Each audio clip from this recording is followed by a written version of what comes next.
Olá a todos! Hoje nós vamos continuar falando sobre este livro aqui, A Conspiração do Gênesis 6, como sociedades secretas e os descendentes dos gigantes planejam escravizar a humanidade, muito interessante. E o assunto de hoje é este aqui, os Refaíns e amorreus. Mas antes de começar eu gostaria de responder uma questão aqui que várias pessoas levantaram, que é o seguinte. Várias pessoas falaram o seguinte: não, pera um pouquinho, se o dilúvio veio para limpar a terra das abominações que tinham, dos gigantes, néfilins, etc tal, então como é que pode ter sobrado? Se sobrou algum, significa que o Criador não alcançou o objetivo dele, então como é que ele pode ser todo poderoso, etc. Puxa vida, que tipo de questionamento. Quero colocar um ponto aqui. Primeira coisa, a pessoa que está falando sobre isso, as pessoas não percebem uma coisa muito simples. Elas não conseguem sondar nem o coração da pessoa que está do lado dela. Ela vai lá, pode pegar qualquer pessoa do lado dela, não consegue sondar o coração, não sabe o que está lá dentro, do coração da pessoa, de outro ser humano. Não consegue. E na Bíblia diz exatamente isso. O ser humano não consegue nem sondar o coração do próximo, quanto mais entender o Criador. Agora, eu penso que o Criador faz tudo perfeito, ele desenha a história, ele faz a história, e ele decidiu que poderia, nesse caso, tá sobrevivendo gigantes, é porque ele decidiu usar para alguma coisa no final. Mas ele decide, a gente não questiona. Agora, várias pessoas colocaram o seguinte: não, mas então isso aí não deu certo, o dilúvio não deu certo, etc. É uma coisa muito interessante essa. Porque assim, número 1, é menos absurdo a gente conceber um cachorro questionando o ser humano, é menos absurdo do que o ser humano questionando o Criador. A diferença do cachorro para nós é tão pequena perto de nós para o Criador que é absurdo. É como se fosse uma coisa engraçada, o ser humano questionando o Criador. Não, mas eu acho que não foi certo. Agora, um ponto aqui interessante, o ponto é o seguinte. Este mundo aqui que a gente vive, ele é um teste de obediência, certo? A gente está aqui para testar a nossa obediência, ponto. Pois bem, a nossa vida ela deve ser centrada no quê? Na obediência, ok? Pois bem, então toda a vida é para obediência, teste de obediência.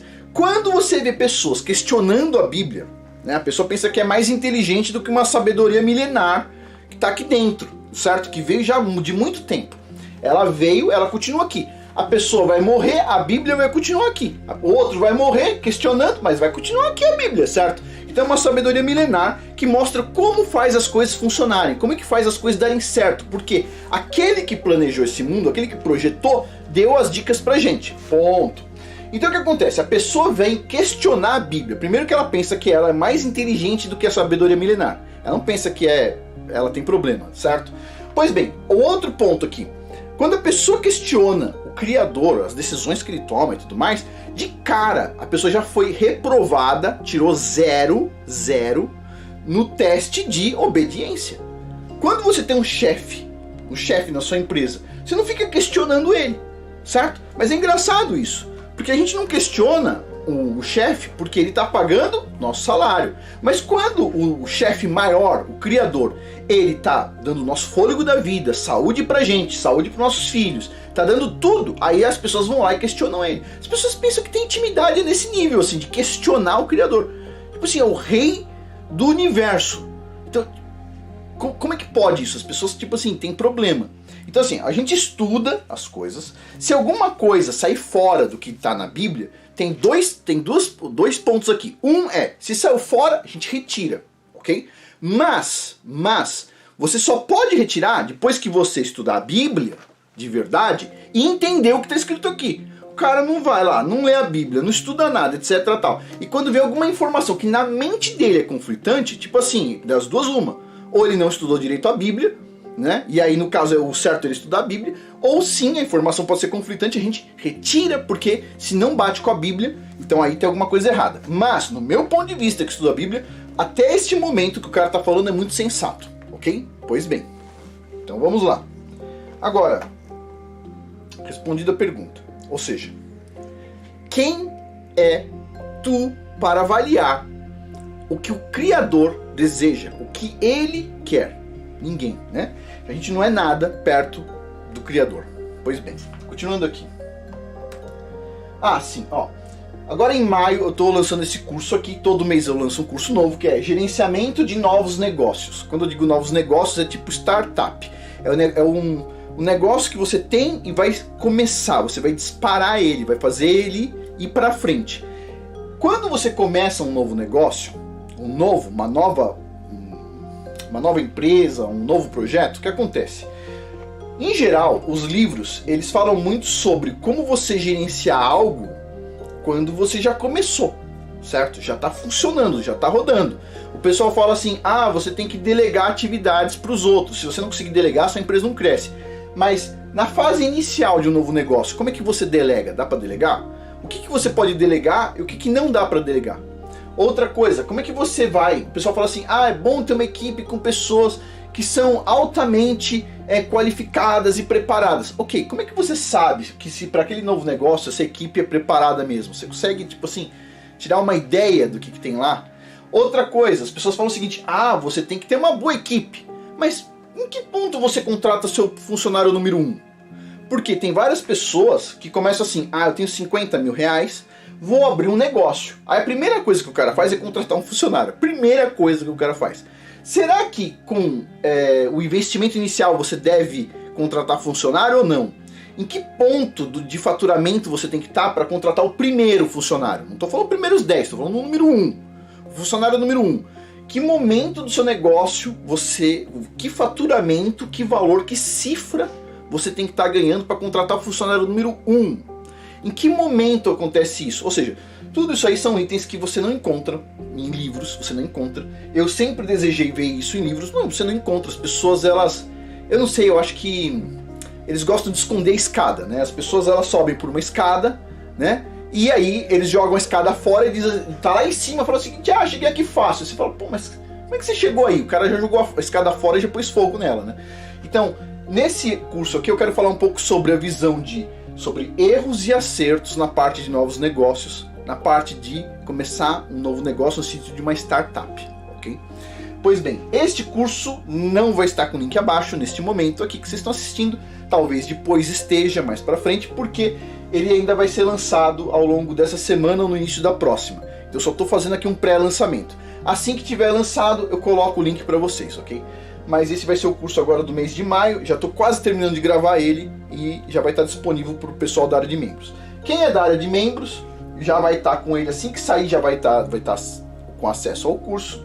E quem não está na área de membros, quem não tem interesse, vocês podem estar adquirindo os cursos individualmente, incluindo este aqui, mas para quem está na área de membros, você consegue estar lá assistindo todos os cursos que já tem disponível, certo? Incluindo este aqui que está saindo novo. Custa $7 por mês e é uma opção econômica, né, para quem gosta de assistir os cursos do canal. Pois bem, então vamos lá, vamos começar aqui. Vamos para a parte pesada. Então é o seguinte, olha só, os refaíns e os amorreus, ou refaítas ou refaíns, tanto faz. Vamos lá. E eles trouxeram entre os israelitas um relatório ruim sobre a terra que eles tinham explorado e disseram: a terra que nós exploramos devora seus habitantes. Todos são de grande estatura. Nós vimos Néfilins lá. Isso está em Números, capítulo 13, versículos 32 e 33. Ou seja, os israelitas eles iam entrar na terra prometida e eles viram o que lá? Eles viram gigantes, né? Pois bem, depois dos israelitas escaparem da terra do Egito, eles vagaram no deserto por 40 anos antes de chegarem na terra prometida. Esse foi o período que eles formaram uma nação através de testes e o quê? Obediência. Uma coisa que as pessoas não sabem mais. As pessoas pensam que não tem valor. Pessoal, vamos lá. Sim, é importante nós questionarmos, certo? É importante nós questionarmos outros humanos, ok? Nós não questionamos de forma alguma o que está na Bíblia, ok? A gente questiona humanos. Pois bem, porque nós devemos ser obedientes ao Criador, certo? A gente não precisa ser obediente a qualquer coisa que as pessoas falam. As pessoas vão lá, aprendem a questionar na escola a Bíblia. Mas e tal coisa? E tal coisa? Mas a escola esquece de ensinar as pessoas a questionar a escola, né? Vai vendo. Pois bem, então eles formaram uma nação através de testes e do quê? De obediência. Pois bem, Este foi o tempo que eles foram incumbidos de forjar uma nação em preparação à tribulação que estava para vir. Então eles ficaram 40 anos em teste, passando períodos apertados, e eles iam passar por algo que seria bastante difícil. Agora, ele coloca aqui duas questões interessantes no livro. Questões dele, do autor. Se a terra prometida era herança, era sua herança, por que ela não veio fácil? Por que ela veio de forma tão difícil? Era uma herança. Tipo assim, por que simplesmente as pessoas não foram lá, os israelitas pegaram? Né? Vamos tentar entender isso. Outro ponto. Por que todas aquelas nações ficaram contra a recém-nascida nação de Israel, que por sinal parecia ter um pacto suicida de entrar num lugar desse cheio de gigante? Por que todas as nações ficaram contra aquela nação? É um ponto, são duas questões que ele está levantando aqui. Pois bem, os israelitas rapidamente aprenderam que as nações que estavam entre eles e a terra prometida guardavam uma terrível surpresa. Os Néfilins estavam vivendo junto com as nações dos gentios, praticando o mesmo tipo de corrupção que seus ancestrais praticavam. Os israelitas identificaram esses gigantes como Anaquins e Refaíns. Sabe, lembra do Anakin Skywalker, né? De uma série de TV e tudo mais? Pois é. Então, Anaquins, gigantes, e Refaíns, gigantes. Mesmo eles entendendo que os gigantes eram descendentes dos Néfilins pré-diluvianos, ainda assim eles distinguiam desta forma, duas formas diferentes, ok? É importante saber que Anak, que vem de Anak, o Anakin, que vem de Anak, significa gigante de pescoço longo, enquanto que Refaim significa espírito dos gigantes aborígenes mortos. Pois bem, uma figura aí que as pessoas cultuam sempre em desenhos, em jogos, em filmes e etc. Pois bem, continuando.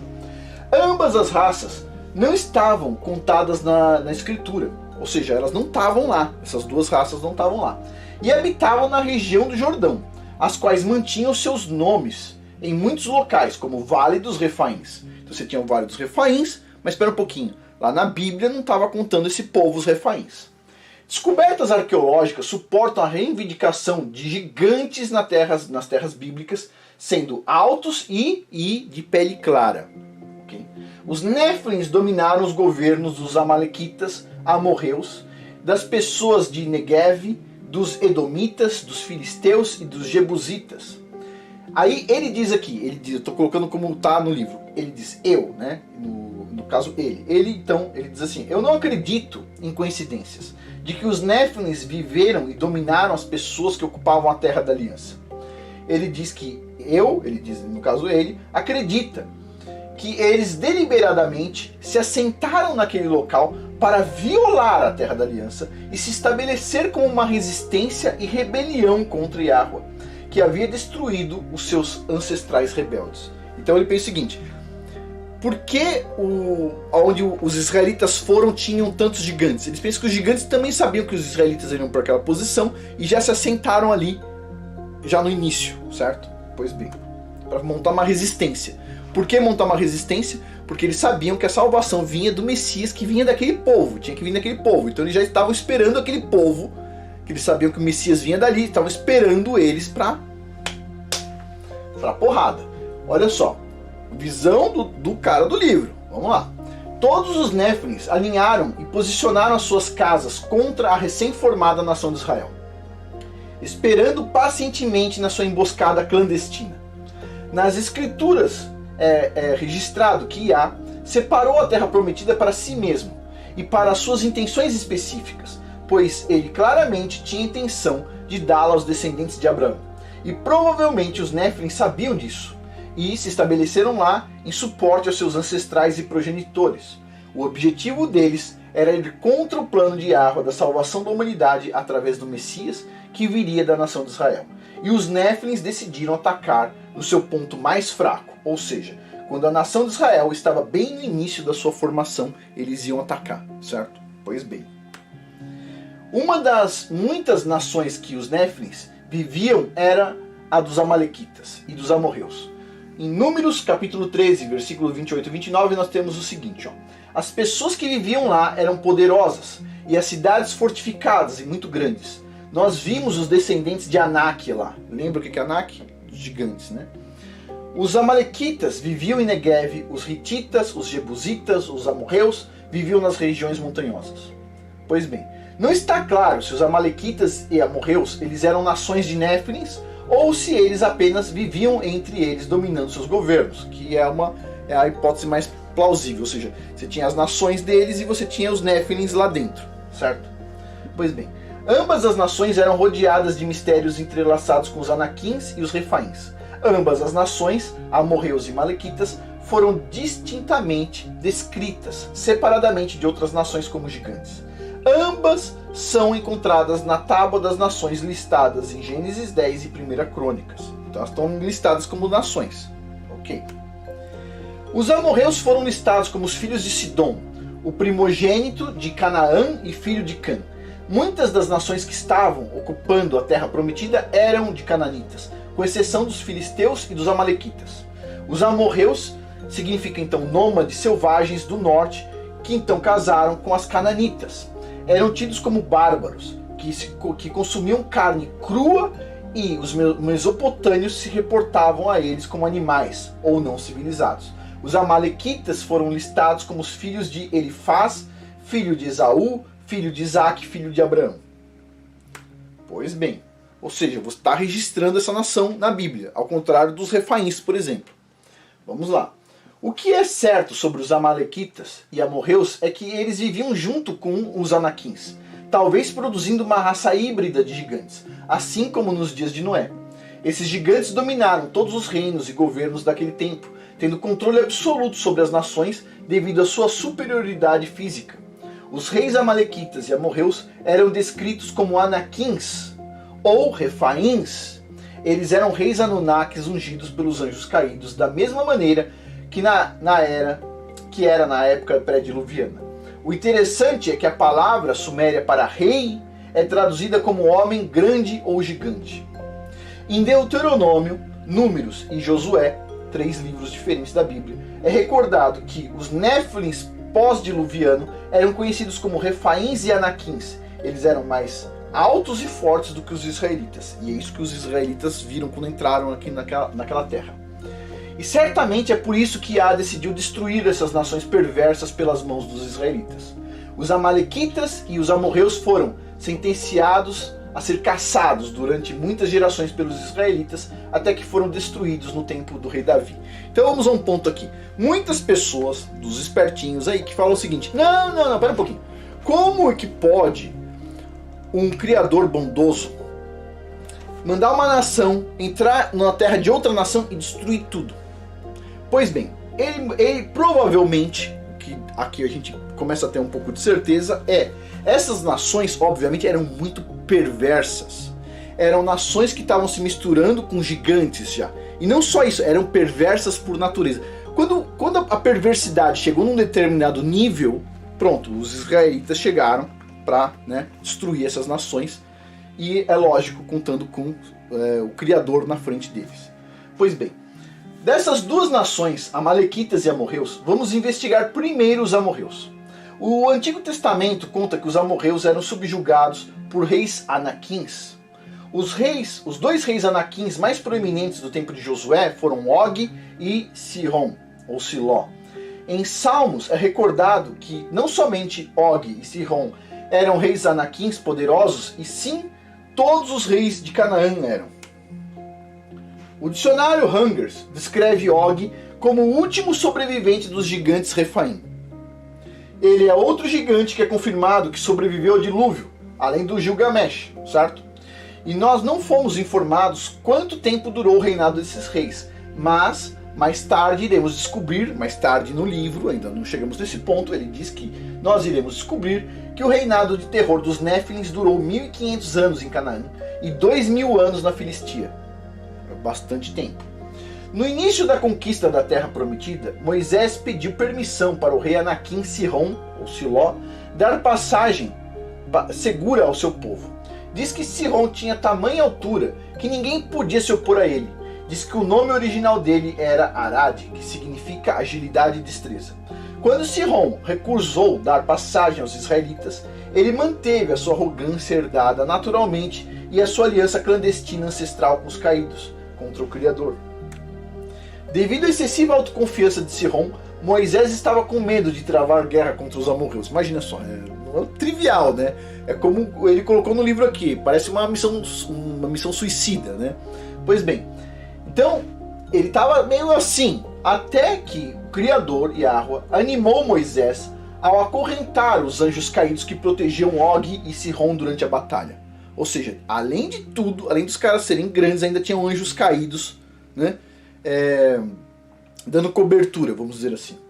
Pois bem, e o ato de não hospitalidade e barbarismo de Sihon começou quando ele travou guerra entre os amorreus e os israelitas. E Moisés e os israelitas facilmente destruíram Sihon e seu exército, como a gente sabe na Bíblia. E isso trouxe para o campo de batalha Og, o irmão e melhor amigo de Sihon. No primeiro momento, Og não estava com pressa, pois ele tinha certeza que o exército do seu irmão destruiria facilmente os inexperientes israelitas. Porém, ele foi informado de que seu irmão estava sendo destruído pelo exército israelita, então ele marchou para o campo de batalha. De acordo com Josefos, o historiador Josefos, Og era rei de Gileade e Gaulantes, e de acordo com a escritura, ele era rei de Bassã até Gileade, recordado como a terra dos Refaíns. Diz que ele era legendário por sua grande beleza, não sei que tipo de beleza é esse, aí colocou no livro, eu coloquei aqui igual ele colocou, mas eu não sei que tipo de beleza esse cara tinha, mas diz isso. E não tinha igual a ele como no seu tempo. Diz que os israelitas retiveram a cama dele, que é uma cama de ferro de 13 por 8 pés, uma cama enorme, como um memorial em Rabá. Gonzales Whippers disse que Og descendia de Azazel, o anjo-chefe dos Grigori, concluindo que Og era um dos sobreviventes pré-diluviano ancestral dos Néfilins. E isso foi confirmado pelo Talmud babilônico, que diz que Og era filho de Ria, filho de Azazel. Outras histórias judaicas dizem que Og e Sihon eram filhos de Ania, que também conecta a ancestralidade com Azazel, de novo, mesma figura. Pois bem. E a última parte do quebra-cabeça é que Og escolheu a área de Bassã para se estabelecer. E nessa área está localizado o infame Monte Hermon, onde os anjos caídos chegaram à Terra. Og era uma verdadeira potestade pré-diluviana, um Giborim, um herói, um Nephilim, o último da raça dos Refaim. E ainda assim, nada disso foi suficiente para evitar a sua destruição e a de seu exército pela mão dos israelitas. Quando Og chegou ao campo de batalha, sofreu o mesmo destino de Sihon, seu irmão.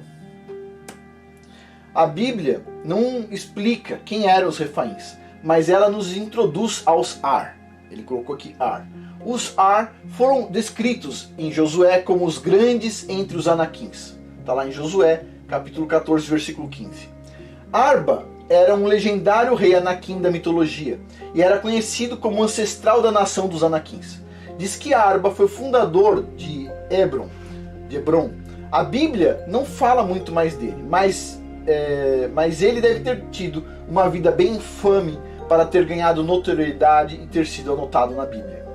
Arba, Anaquim e Refaim não estão na lista das nações, porque eles eram Néfilins, ou seja, se você procurar na Bíblia, tem um monte de descrição, nação, detalhe, descendência e tudo mais. Quando você chega lá em Arba, Anaquim e Refaim, não tem elas. Por que não tem? Porque elas não eram de humanos, certo? Pois bem, continuando aqui. Por isso, então, nós não conseguimos traçar a sua linhagem muito bem, mas podemos fazer diferente, conectando os Anaquins aos Refaíns e aos Néfilins, via estudo do Antigo Testamento. Em Deuteronômio, capítulo 2, versículos 10 a 11, diz o seguinte, abre aspas, eu dei Ar aos descendentes de Ló como possessão. Os emitas costumavam viver lá, eram fortes e numerosos, tão altos quanto os Anaquim. Assim como os Anaquins eram considerados Refaíns, mas os Moabitas chamavam eles de Emitas. Depois em Deuteronômio, capítulo 2, versículo de 20 a 22, abre aspas, não vou dar a posse de nenhuma terra pertencente aos Amonitas. Eu a dei posse aos descendentes de Ló. Aquela também era considerada uma terra dos Refaíns, certo? Que moravam ali, mas os Amonitas chamavam os Zanzumitas. Eles eram fortes e numerosos, da altura dos Anaquins. Bom, continuando. Iá os destruiu diante dos Amonitas que os expulsaram e se estabeleceram no lugar. Yah fez o mesmo pelos descendentes de Esaú, que viviam em Seir, quando destruiu os Horeus diante deles. Eles os expulsaram e viveram em seu lugar até hoje. E quanto aos Avitas que viviam nas aldeias até Gaza, os Caftoritas os destruíram e se estabeleceram em seus lugares também. O dicionário Hungers define os Emitas, ou Enim, como aborígenes gigantes que ocuparam a terra a leste do Rio Jordão, que foram desapropriados pelos Moabitas. O nome Emim foi derivado do medo que eles inspiravam por causa da sua pecaminosidade e tamanho. Os Zanzumitas foram definidos como, abre aspas, fazedores de barulho, provavelmente pelo estrondoso das suas vozes. Os Amonitas os destruíram. Os Avitas ou Avim foram descritos como gigantes iníquos que moravam entre os filisteus em Gaza e se identificavam com os Rivins. Os Auzim moravam com Cã e foram traduzidos como povo brilhante. Esse eu quero colocar um ponto aqui, povo brilhante, né? Tem várias, quando a gente vai falar de gigante, aparece muito isso aqui do povo brilhante, tem um brilho na pele. Pra quem assistiu, tem um filme, eu assisti muito tempo atrás, quando ainda assistia televisão, tem um filme dos vampiros, acho que é Crepúsculo, e os caras são bem brancos assim, quando eles vão pro sol a pele brilha, tá? Sabe de onde eles tiram essas informações? Vai vendo. Continuando aqui, eles vão lá, mostram pra todo mundo, as pessoas idolatram, adoram, torcem pelo cara, etc tal, e as pessoas nem sabem o que elas estão fazendo. Nem sabem o que estão fazendo. Bom, continuando aqui. De maneira semelhante, Luvim, o nome fornecido pelos egípcios, descreve suas qualidades de cobra e a sua capacidade de julgar facilmente a qualidade do solo. E vem a história de que a cobra ela consegue julgar se o solo é bom ou não. Cada animal tem uma característica, inclusive, certo? Então tem esse ponto aí. Continuando. Os Refaíns eram considerados gigantes aborígenes de raças antigas. A tradução alternativa para Refaíns reflete que, à primeira vista, o coração de uma pessoa ficaria fraco com a aparência terrível deles. Imagina só a aparência. Lembre-se, os Nephilim possuíam cabeças como cobras, pele áspera e clara, e olhos cor de mel e ouro, o tempo todo exalando um brilho sobre eles. Os Néfilins ficaram conhecidos na lenda e na mitologia como os brilhantes, ok? As duas passagens mencionadas em Deuteronômio ligam os Anaquins, Zanzumitas, Oritas, Emitas, Avitas, e todos esses remontam aos Refaíns. Essa ligação inclui os amorreus e os amalequitas. O livro de Deuteronômio enfatiza que todos esses gigantes, incluindo os Anaquins, eram considerados o quê? Refaíns. Está lá em Deuteronômio, capítulo 2, versículos 10 a 11, depois de versículos de 20 a 22. Portanto, Refaim deve ter sido a nação raiz dos Néfilins no período pós-diluviano. Pois bem, a gente para por aqui. No próximo vídeo dessa parte deste livro aqui, a gente vai falar sobre Sodoma e Gomorra. Como eu disse, o negócio vai esquentando. Sodoma e Gomorra. Pois bem, e tem uma playlist, eu estou tentando atualizar sempre essa playlist, onde eu estou colocando na playlist, a playlist chama Gênesis 6, eu estou colocando todos os vídeos que são relacionados a este livro aqui. Os vídeos são independentes, se você quiser assistir não assistir o anterior, não faz diferença, certo? É muita informação independente, mas quem tiver interesse em seguir uma ordem, tem os vídeos aí na playlist. Eu acho que é desnecessário seguir uma ordem, mas assim, cada informação a gente vai montando um quebra-cabeça, certo? Pois bem, para finalizar, lembrando, no mês de maio vai estar sendo lançado esse curso aqui, ó, gerenciamento de novos negócios ou gerenciamento de startup. Eu coloquei novos negócios para ficar em português. A parte inicial, quando a gente começa um novo negócio, né? Você tem um novo negócio, mas às vezes você compra um novo negócio já funcionando. Não, este curso aqui é sobre como você começa, como você dá a faísca inicial.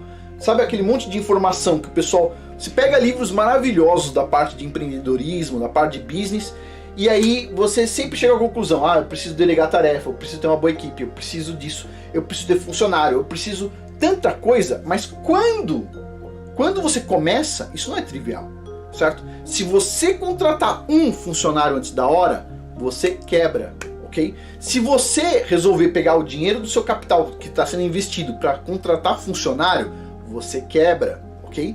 Então tem vários itens aqui. Ah, eu vou montar um negócio. Primeira coisa que eu vou fazer é vou alugar um lugar bonito.